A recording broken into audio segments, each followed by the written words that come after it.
was the youngest son in my family. I have one younger sister. Everything is ration, right? But because they consider us as the Class A capitalist family. So that's meant not even food card. No rations. We're not allowed even to have food. How did we survive? We live off my mom's jewelry. She just sell piece by piece, and that's how we survived for a few years. The fourth Saigon was in April 1975. But then people start to escape out of Vietnam around 1979 because they try to nationalize business properties, and they try to expel the Chinese Vietnamese ethnic community. So that's the beginning of the boat people. It took me and 19 others on the boat 20 days from leaving the shore of Vietnam to being picked up by a Dutch freighter. Is the name of the Dutch freighter is Netloy Colombo. So 20 days on the sea, death and life was very close to one another. So my family, we tried to escape as well. Of course, escape, it was illegal. So you pay people, give people money, and they say, oh, you heard some people, they plan to escape. If you want to escape, why don't we contribute something? So of course, so my parents contribute something, and we never heard from them. They cheated on us. And who were those people? Relatives, priests, other trusted Catholic people. Yes, they cheat on us. My uncle was the one who kept getting different boats. In fact, kind of a side note, he was in prison 3 times for smuggling people out. It's mainly trying to smuggling his nephews and nieces out. So he bought a boat, turned it into a fishing boat. We fished for a while, then we tried to escape, then we got caught, he got caught. Then we moved to a different village, a different province. That's happened again. As the Vietnamese government celebrate the 10 years of liberation, and so when they concentrate on those festivities in 1985, my parents made connection with their Chinese business partner in Saigon. Finally, my sister and I, we managed to escape out of Vietnam by boat. I was only 16, so if the escape was successful, then that meant that I would never able to see my parents again. Emotionally, psychologically, is a journey of death. Death doesn't mean like cut off. Of course, in Vietnamese tradition, we don't express our emotion. Maybe I will die on the trip, right?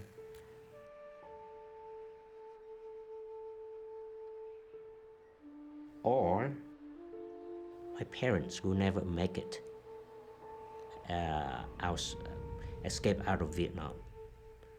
So either heading to a physical death, or it will be a separation that appear like death in itself. In terms of the regulation and the control, all of the fishermen, all of the fishing vessel was allow only certain amount of diesel to run. That way they can control, not allowing a boat to run far from the coast. And so for my trip, the small engine um, we will allow for uh, one container which carry 30 liters. Uh, but in order for us to go from the coast of Vietnam to either Malaysia or Indonesia, it would take 10 times that amount of oil for us to go. So we have to ask the local fishermen to sell or smuggle out the diesel for us. And so that was also a very risky business because living in a communism, you don't know who your friends are. All of those sneaky and they can turn on you very quickly. We not supposed to know who the organizers were. So one day, somebody came and knocked on the door of the house we stay, and they say, pack your stuff. That's my sister and I. But then they say, both of you have to be separate. You go on a different way. My sister got on the bus, and I was on a motorbike. We did not see each other until maybe almost a day. Being a fisherman for some time, we know that certain time of the year, of the season, there was a period of about 10 days, the most is 2 weeks. The ocean is very calm. That is right before the wind changing its season. So we were aiming for that period, which is about June. But the people who helped us to carry out the diesel could not deliver it. So we were late for 1 week. So finally, all of the materials ready to go, and we escaped. I got on the boat first. Then later on, my sister, I don't know how long, but a few hours later, she got in.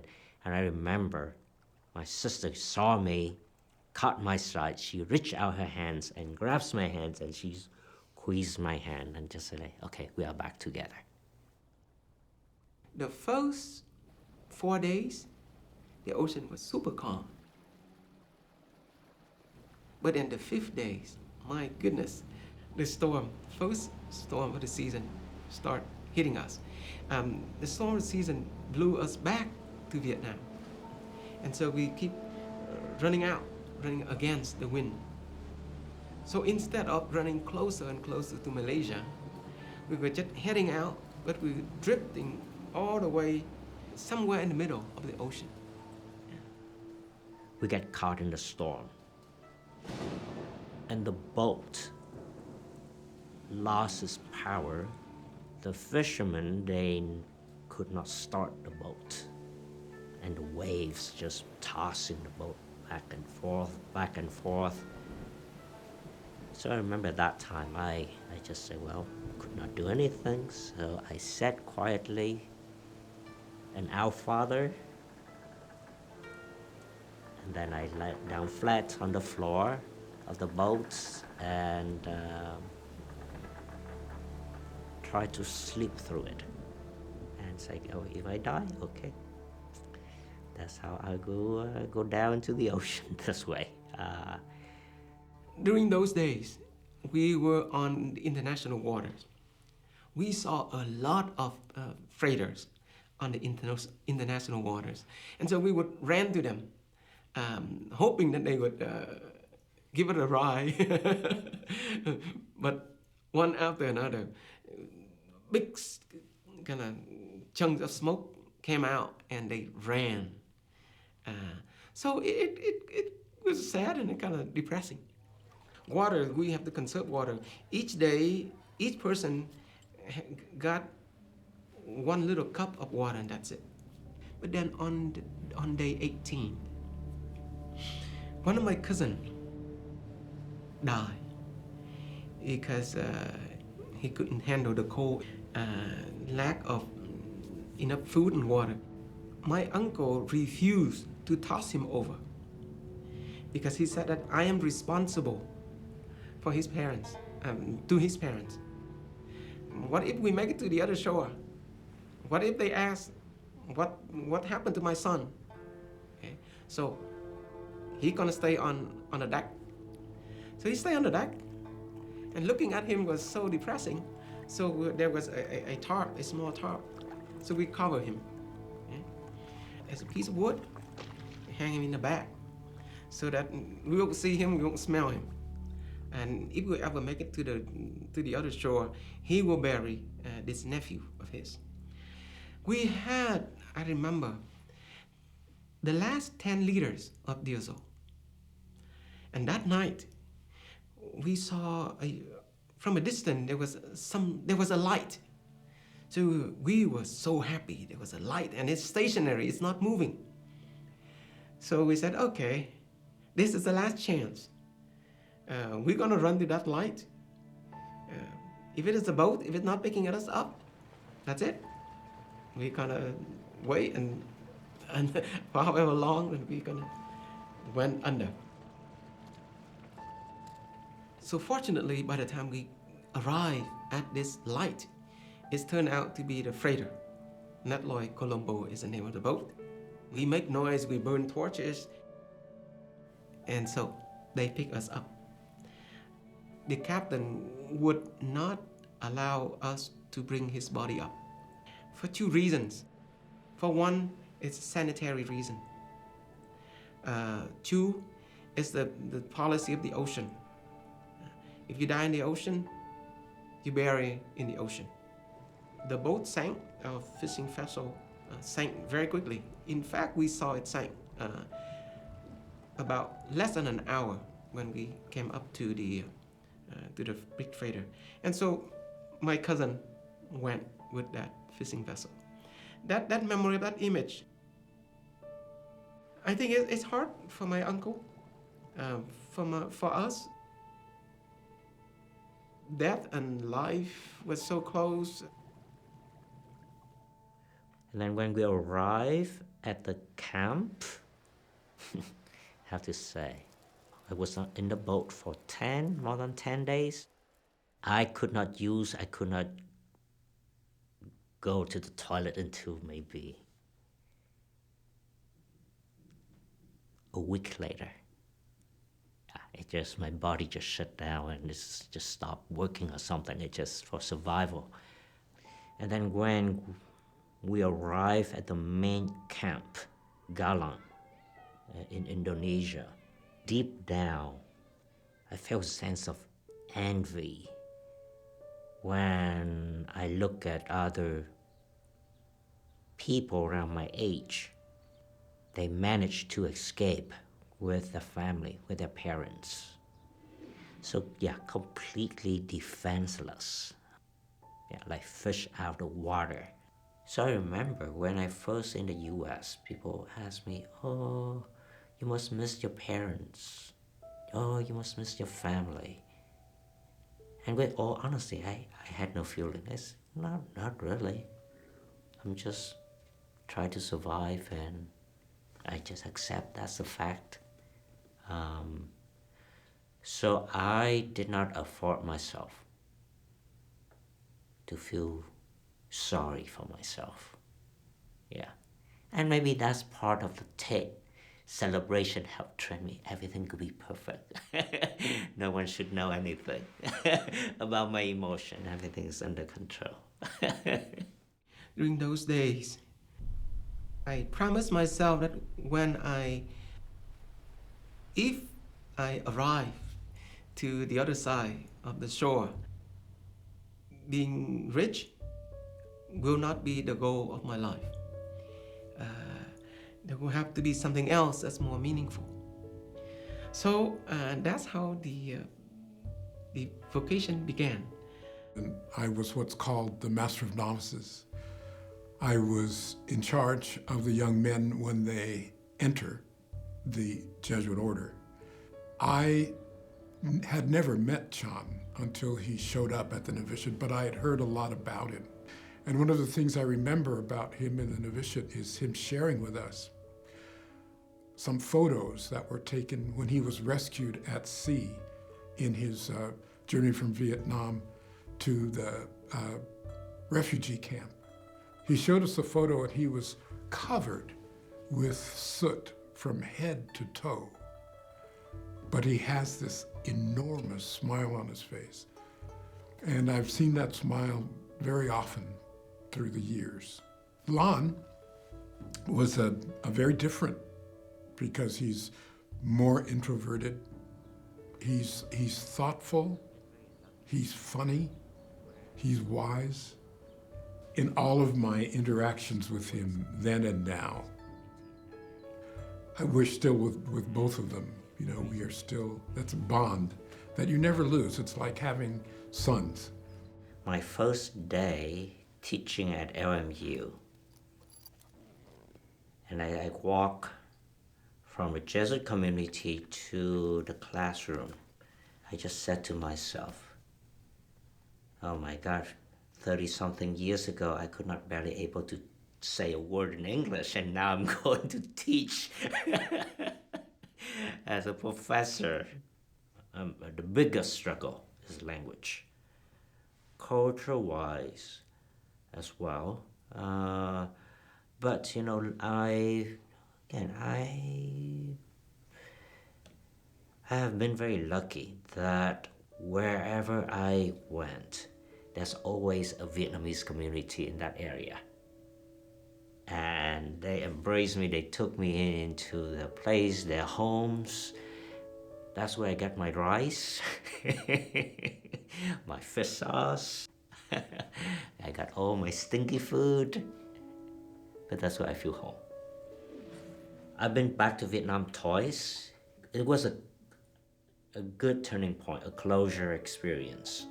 Because before that trip, I was always considered Vietnam, Đà Lạt was my home. But then when I went there, came back and visit, the people that I knew, I grew up with, and that in the neighborhood, all the neighbors, they all left for the US. And some old neighbors still around. But then when I try to talk to them or things, and they prefer me as American. And at that time I say, that's it. I no longer have a home. One of the things that I noticed was a sense of having your whole history basically taken away from you and having to start over again. The sense of having lost your childhood, having lost many of the members of their families, to be exposed to danger and to uncertainty and to alienation at such an early age. That has to be traumatizing. But I also saw in them a backbone, a strength, a will to survive, a will to be able to find the resources to make it work for you. But I think the struggle made them more reliant upon grace. And I think that made a big difference for them. I remember this summer, when I was in China, and I introduced myself, you know, I say I'm Vietnamese American. My hope for the boat people, specifically Vietnamese, are twofold. The first one is that they may adjust well and that they may feel the sense of home here as they accomplish with the professions, business, and things like that. But at the same time, this is the second fold, that I hope that both people still maintain a sense of who they are. Because having this sense of where we come from, who we are, give us a good perspective to life. I think as we live here a bit longer, we have more ties, more history at the place, so it's gradually become home, right? Like my grandparents, one set of my grandparents are buried here. My dad passed away and he's buried here. So gradually, things start to unfold, and yeah, it's become home, gradually become home, because the people I know also accept this place as home. So